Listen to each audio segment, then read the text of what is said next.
तर यानंतर एक महत्त्वाची अपडेट येते। या हल्ल्यात जे पर्यटक अडकून पडले होते श्रीनगरमध्ये, या पर्यटकांची पहिली तुकडी ही मुंबईत विमानाद्वारे दाखल झालेली आहे। एका विशेष विमानाची व्यवस्था करण्यात आली होती आणि या विशेष विमानाअंतर्गत हे सगळे प्रवासी, हे सगळे पर्यटक आता मुंबईत दाखल झालेले आहेत। मुंबईत सुखरूप 75 पर्यटक परत आलेले आहेत।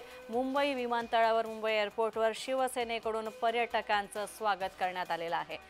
आपण पाहतोय एअर इंडियाच्या विशेष विमानानं 75 प्रवासी हे मुंबईत सुखरूपरित्या पोहोचलेले आहेत। राज्य सरकारच्या प्रयत्नांनी हे सगळे पर्यटक आता जे जम्मू काश्मीरमध्ये या हल्ल्यानंतर अडकून पडलेले होते, बेदरलेल्या अवस्थेतले हे सगळे पर्यटक आता मुंबईत सुखरूपपणे दाखल झालेलं आहे। हे विशेष विमान मुंबईत दाखल झालंय।